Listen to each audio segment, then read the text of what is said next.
Salam sepak bola, teman-teman netizen atau warganet. Welcome back ke konten terbaru dari channel YouTube Triple B. Dan di konten terbaru malam hari ini sudah jelas dan pasti saya ingin memberikan review dari pertandingan persahabatan atau yang kita kenal dengan istilah FIFA Matchday dari Timnas Indonesia lawan Curaçao yang berakhir untuk kemenangan Indonesia dengan skor 3-2. Seperti yang saya jelaskan di konten sebelumnya ketika saya memberikan preview dari pertandingan ini, bahwa di sebuah pertandingan persahabatan atau uji coba yang penting bukanlah hasil akhir, tapi yang penting adalah cara bermain dari Timnas Indonesia. Memang Timnas Indonesia kemasukan 2 gol, tapi kalau saya melihat bahwa Timnas Curaçao hanya bisa total menciptakan 3 peluang yang berbahaya selama 90 menit. Artinya apa? Bahwa sebetulnya pertahanan dari Indonesia itu solid, cuma para pemain Curaçao bisa memanfaatkan keterlambatan respon dari para pemain Indonesia yang berada di lini pertahanan dan juga keterlambatan para pemain yang berada di lini pertahanan Indonesia untuk recover position setelah mereka ikut membantu serangan. Karena beberapa kali juga saya pernah menjelaskan dalam beberapa konten review dari pertandingan-pertandingan Timnas Indonesia bahwa ketika mengandalkan high line of pressing, taktik yang biasa diterapkan oleh Coach Sintayong, para pemain harus bisa cepat recover position. Kalau enggak, pasti akan kena counter attack. Dan di pertandingan persahabatan ini terlihat 1 gol dari Curaçao itu bisa mereka ciptakan dengan mengandalkan counter attack yang cepat, sehingga ada ruang yang terbuka di sektor sebelah kanan pertahanan dari Indonesia. Tapi sebaliknya teman-teman, dalam menyerang saya melihat bahwa para pemain kita bisa membangun serangan secara rapi dan juga mengandalkan passing. Dan yang saya suka permainan dari Timnas Indonesia di pertandingan persahabatan ini, bahwa para pemain terus-menerus secara konsisten fokus 1000% untuk mengalirkan bola dengan mengandalkan umpan-umpan pendek. Boleh memberikan direct pass atau juga long ball passing ketika ada rekannya yang sudah berada dalam ruang pertahanan tim lawan dengan situasi open space atau mendapatkan ruang bergerak. Tapi kalau enggak, percuma saja memberikan direct pass atau long ball passing, pasti akan bisa direbut oleh para pemain dari tim lawan. Dan kita melihat konsistensi dari para pemain Indonesia untuk terus memainkan bola mengandalkan umpan-umpan pendek, inilah yang membuat mereka berhasil meraih kemenangan di pertandingan persahabatan ini. Dan yang saya suka juga dari Coach Sintayong bahwa dia memberikan kesempatan kepada beberapa pemain seperti Yaakob Sayuri dan juga Ramadhan Sananta untuk bermain di pertandingan ini. Meskipun Ramadhan kemudian ditarik lagi dan dimainkan Rafli, tapi paling tidak dia memberikan menit bermain walaupun nggak lama. Mungkin juga dia melihat bahwa perlu melakukan perubahan karena mungkin Ramadhan ini tampak tidak nyetel dengan rekan-rekan yang lain, sehingga dia coba untuk memainkan Rafli, dan Rafli ternyata memberikan 1 umpan kunci ke Rahmat Irianto yang dia sudah melakukan penetrasi di babak kedua, kan hampir saja tuh dia mencetak gol jika tidak diblok oleh pemain dari Curaçao.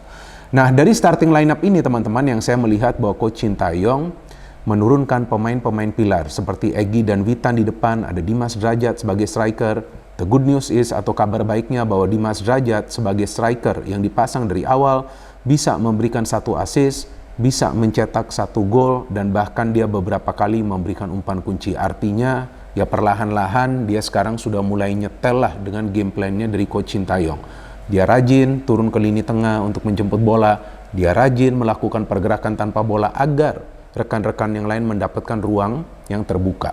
Dan di tengah ada Kambuaya, ada Klok, kemudian di sektor wingback ada Yaakob Sayuri. Memang ini adalah peran yang juga dia mainkan di PSM Makassar. Di sebelah kiri ada Pratama Arhan, di belakang di lini pertahanan ada Rahmat Irianto, ada Elkan Baggett, dan juga Fahrudin Arianto yang mencetak 1 gol di pertandingan ini. Sundulan yang tipis, nggak masalah tipis, yang penting bisa menjebol gawang dari tim lawan.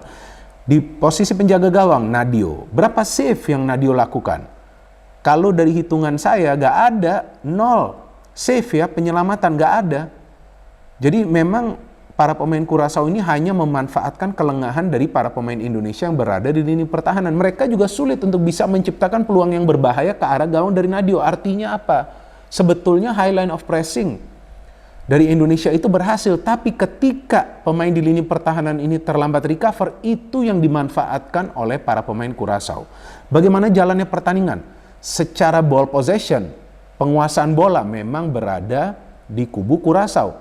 Tapi percuma saja mau ada ball possession sampai 90%. Kalau nggak bisa menciptakan banyak peluang yang berbahaya, apalagi sulit mencetak gol. Curaçao hanya bisa menciptakan total 3 peluang yang berbahaya. Seperti yang tadi saya katakan, hanya bisa mencetak 2 gol. Babak kedua, nggak ada peluang yang berbahaya. Hello, kemana mereka?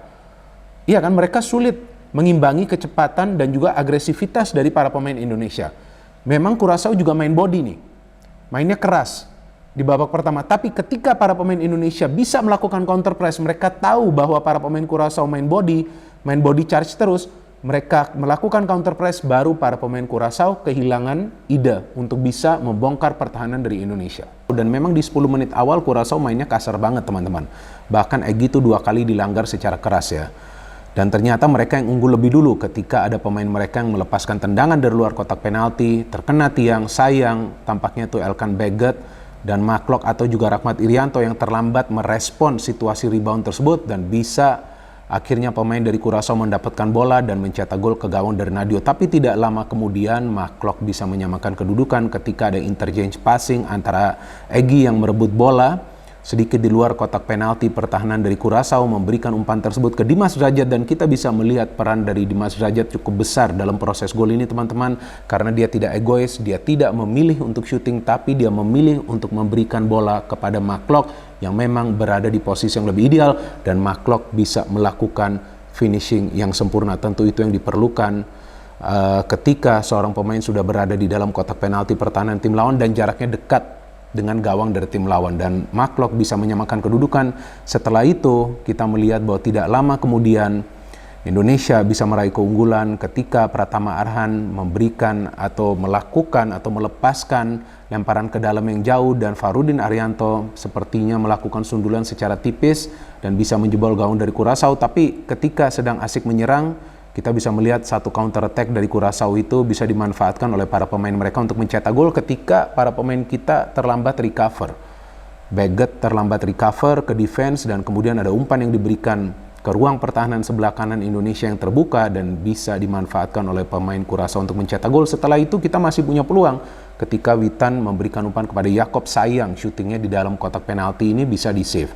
Memasuki babak kedua, yang saya melihat bahwa Coach Sintayong merespon dengan cepat situasi draw sementara ini 2-2 dengan memainkan Marcelino Ferdinand menarik keluar Ricky Kambuaya, karena dia ingin agar Indonesia lebih banyak membangun serangan, lebih banyak menciptakan peluang yang berbahaya. Dan memang di babak kedua ini cukup banyak peluang yang berbahaya juga diciptakan oleh para pemain Indonesia. Salah satunya justru berhasil mereka konversikan menjadi gol ketika Maklok memberikan bola kepada Arhan, dan Arhan jelas memberikan passing di mana di sana ada Dimas Derajat yang sepertinya terkena kaki bagian belakangnya dan bisa menjebol gawang dari Curaçao. Setelah itu berkali-kali para pemain Indonesia bertubi-tubi melakukan serangan. Sayangnya kadang-kadang para pemain kita terlambat mengambil keputusan antara untuk melepaskan tendangan atau juga memberikan passing. Tapi memang ada beberapa peluang lagi, seperti dari Sadil Ramdhani yang tendangannya bisa di-save, kemudian juga dari Ramadan Sananta dan juga dari Yakob Sayuri. Dan Coach Sintayong juga terlihat coba untuk melakukan rotasi dengan memainkan banyak pemain dari bangku cadangan. Seperti yang tadi sudah saya katakan, Ramadan Sananta juga masuk menggantikan Dimas Derajat, kemudian Rizky Ridho juga masuk menggantikan Maklok, Rafli akhirnya masuk menggantikan Ramadan Sananta. Not bad Rafli, dia bisa memberikan satu umpan kunci yang tadi sudah saya jelaskan ke Rahmat Irianto. Jadi memang Coach Sintayong coba untuk memberikan menit bermain kepada cukup banyak pemain untuk melihat progres mereka. Dan yang saya lihat Yakob Sayuri nggak buruk permainannya, cuman mungkin karena ini baru awal ya bagi Yakob, maka terlihat dia sedikit nervous. Apalagi di babak pertama, padahal ini adalah pemain yang bagus, dia perlu diberikan kesempatan lebih banyak lagi. Dan terbukti dia bisa beberapa kali melakukan pergerakan yang berbahaya.